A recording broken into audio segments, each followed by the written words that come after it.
ലക്ഷങ്ങളോളം വരുന്ന ആളുകൾ കണ്ടൊരു വീഡിയോ ആണ് കേട്ടോ എൻ്റെ ഈ സ്കിൻ ട്രാൻസ്ഫോർമേഷൻ്റേത്. ഇതെങ്ങനെയാണ് അച്ചീവ് ചെയ്തിട്ടുണ്ടായിരുന്നെന്ന് ഒരുപാട് പേരെന്നോട് ചോദിച്ചിട്ടുണ്ടായിരുന്നു. ഇതൊരു ദിവസം കൊണ്ടോ ഒരു മാസം കൊണ്ടോ ഒന്നുമല്ല കേട്ടോ ഞാൻ അച്ചീവ് ചെയ്തത്. വർഷങ്ങളോളം ഞാൻ ഇട്ടൊരു എഫേർട്ടിൻ്റെ റിസൾട്ട് തന്നെയാണിത്. ഇതിനെ അച്ചീവ് ചെയ്യാൻ വേണ്ടിയിട്ട് ഞാൻ ഫുഡിലും ഒരുപാട് ശ്രദ്ധിച്ചിട്ടുണ്ട്. അതുമാത്രമല്ല സ്കിൻ കെയറും ഹെയർ കെയറും ഒക്കെ ഒരുപാട് ചെയ്തിട്ടുണ്ട്. ഇത് ഏതൊക്കെയാണെന്ന് ഞാൻ വഴിയേ പറഞ്ഞുതരാം. അപ്പോൾ അതിന് വേണ്ടിയിട്ട് ഞാനൊരു ഹോം മെയ്ഡ് ഗ്ലൂട്ടാതൈറോൺ യൂസ് ചെയ്തിട്ടുണ്ട്, പിന്നെ ഡീടോക്സ് ഡ്രിങ്ക് യൂസ് ചെയ്തിട്ടുണ്ട്, പിന്നെ സ്കിൻ കെയർ കുറേ ചെയ്തിട്ടുണ്ട്, ഹെയർ കെയറും ഒക്കെ ചെയ്തിട്ടുണ്ട്.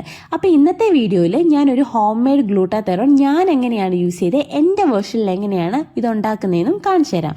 അപ്പോൾ അതിന് വേണ്ടിയിട്ട് ആദ്യം തന്നെ ഒരു നാരങ്ങയാണ് എടുക്കുന്നത്. നാരങ്ങ എടുത്തിട്ട് അത് തൊലിയൊക്കെ കളഞ്ഞെടുക്കാം. എന്നിട്ട് അത് കട്ട് ചെയ്തിട്ട് അതിന് ഉള്ളിലെ കുരു എല്ലാം കളഞ്ഞിട്ട് ഇതേപോലെ എടുത്തിട്ട് നമുക്കിത് മാറ്റി വെക്കാം. ഇനി അടുത്തത് വേണ്ടത് സ്ട്രോബെറിയാണ് കേട്ടോ. സ്ട്രോബെറിയിൽ നല്ല രീതിയിൽ ഗ്ലൂട്ടാതൈറോണൊക്കെ അടങ്ങിയിട്ടുണ്ട്. അതുകൊണ്ട് സ്ട്രോബെറി ഇതേപോലെ തന്നെ നമുക്ക് കട്ട് ചെയ്തെടുത്ത ശേഷം ഇത് നന്നായിട്ട് തന്നെ വാഷ് ചെയ്തെടുക്കാം. ഞാൻ ബേക്കിംഗ് സോഡ ഒക്കെ ഇട്ടാണ് കേട്ടോ നന്നായിട്ട് വാഷ് ചെയ്യുന്നത്. ഇതിൽ ഒരുപാട് പെസ്റ്റിസൈഡ്സ് ഒക്കെ ഉണ്ട്, അതുകൊണ്ട് നന്നായി വാഷ് ചെയ്ത് മാത്രം നമുക്കിത് യൂസ് ചെയ്യാം. ഇനി അടുത്തതായിട്ട് വേണ്ടത് ക്യാരറ്റാണ്. ക്യാരറ്റും തൊലിയൊക്കെ കളഞ്ഞിട്ട് ചെറിയ പീസായിട്ട് കട്ട് ചെയ്ത് ക്യാരറ്റും എടുത്ത് മാറ്റി വെക്കാം കേട്ടോ. ഈ സാധനങ്ങളുടെ കൂടെ തന്നെ ആപ്പിളും യൂസ് ചെയ്യാറുണ്ട് ചിലരൊക്കെ. പക്ഷേ എനിക്ക് ആപ്പിൾ ഇട്ടത് അധികം വർക്കായില്ല. ഓരോരുത്തർക്കും അവരവരുടെ ഇഷ്ടത്തിനനുസരിച്ച് സാധനങ്ങൾ കൂട്ടുകയോ കുറയ്ക്കുകയോ ഒക്കെ ചെയ്യാം കേട്ടോ.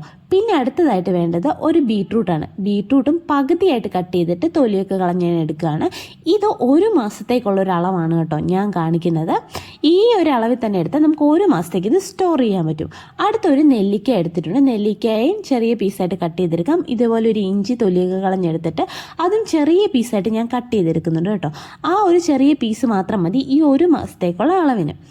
ഇനി ഇതെല്ലാം നമുക്ക് എടുത്തിട്ട് ഇനി ഒരു മിക്സിയുടെ ജാറാണ് വേണ്ടത്. മിക്സിയുടെ ജാറിലേക്ക് നമ്മളിപ്പോൾ എടുത്ത് വെച്ചിരിക്കുന്ന ആ നാരങ്ങയുടെ പീസ്, ആ ഒരു പാർട്ട് മാത്രം, അതിൻ്റെ പകുതിയായിട്ട് കട്ട് ചെയ്ത് ആ ഒരു പാർട്ട് മാത്രമേ ഞാൻ ഇട്ടിട്ടുള്ളൂ കേട്ടോ നാരങ്ങ. പിന്നെ ബീട്രൂട്ട് ഇട്ട് കൊടുക്കാം, ക്യാരറ്റ് ഇട്ട് കൊടുക്കാം, സ്ട്രോബെറി ഇട്ട് കൊടുക്കാം, പിന്നെ നെല്ലിക്ക ഇട്ട് കൊടുക്കണം, പിന്നെ അതേപോലെ തന്നെ ഇഞ്ചിയുടെ ആ ചെറിയ പീസ് ഇട്ട് കൊടുക്കാം. പിന്നെ ഇതിൽ ഒരുപാട് വെള്ളമൊന്നും നമ്മൾ ചേർക്കുന്നില്ല. 2 ടേബിൾ സ്പൂൺ വെള്ളം മാത്രമാണ് ഇതിൽ ചേർക്കുന്നത്. എന്നിട്ട് ഇത് നന്നായിട്ടൊന്ന് അടിച്ചെടുക്കാം. എന്നിട്ട് ഇത് നമുക്ക് കുടിക്കാം കേട്ടോ. എന്നിട്ട് ഇതിൻ്റെ ബാക്കി വരുന്നത് നമുക്ക് സ്റ്റോർ ചെയ്ത് വെക്കാം. സ്റ്റോർ ചെയ്ത് വെക്കുന്നത് വെച്ചാൽ ഞാനിത് ഐസ് ട്രേയിലാണ് ഇതുപോലെ ഒഴിച്ചിട്ട് നമുക്കിതൊന്ന് ഫ്രീസ് ചെയ്തെടുക്കുകയാണ് ചെയ്യുന്നത്. ഇതാകുമ്പോൾ നമുക്ക് എപ്പോഴും അടിച്ച് ഇങ്ങനെ കുടിക്കേണ്ട കാര്യമില്ല. ഇതൊരു മാസത്തേക്ക് നമുക്കിങ്ങനെ സ്റ്റോർ ചെയ്ത് വെക്കാം. അപ്പോൾ നമുക്ക് എപ്പോഴുള്ള ഈ ബുദ്ധിമുട്ടും ഉണ്ടാകത്തില്ല കേട്ടോ. ഇങ്ങനെ സ്റ്റോർ ചെയ്ത് വെക്കുകയാണെങ്കിൽ നമുക്കിത് പെട്ടെന്ന് കഴിക്കാനും ഒക്കെ ഭയങ്കര സിമ്പിളാണ്. അപ്പോൾ ഇതെങ്ങനെയാണ് സ്റ്റോർ ചെയ്ത് വെക്കുക കാണിച്ചു തരാം. അതിന് വേണ്ടിയിട്ട് ഇതിങ്ങനെ ഐസ് ട്രേയിൽ വെച്ച് ഒരു ഓവർനൈറ്റ് വെച്ച് കഴിയുമ്പോഴേക്കും നന്നായിട്ട് ഇതുപോലെ കട്ടയായി കിട്ടിയിട്ടുണ്ടാവും. എന്നിട്ട് നമുക്ക് ഇതേപോലെ ഇത് എടുക്കാം. ഇതേപോലെ എടുത്തിട്ട് നമുക്ക് ഇതുപോലെ ഒരു പാത്രത്തിലോ അല്ലെങ്കിൽ സിപ്ലോ കവറിലോ ഒക്കെ ഇത് സ്റ്റോർ ചെയ്ത് വെക്കാം. ഒരു മാസത്തേക്ക് ഇത് മാത്രം മതി കേട്ടോ.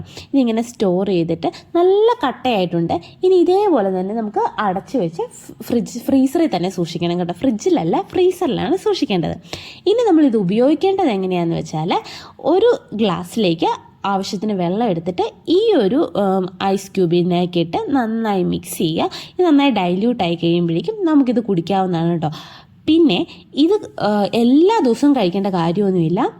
ആഴ്ചയിൽ ഒരു 3 ദിവസം അല്ലെങ്കിൽ ഓൾട്ടർനേറ്റീവ് ഡേയ്സിൽ സ്കിൻ ട്രാൻസ്ഫോർമേഷന് ഹെൽപ്പ് ചെയ്ത ബാക്കി ഐറ്റംസൊക്കെ വരുന്ന വീഡിയോകളിലൊക്കെ ഞാൻ കാണിക്കാം കേട്ടോ. അപ്പോൾ ഇതേപോലെയുള്ള വീഡിയോകൾക്കായിട്ട് ഈ ചാനൽ ഇപ്പോൾ തന്നെ സബ്സ്ക്രൈബ് ചെയ്യുക. ബൈ.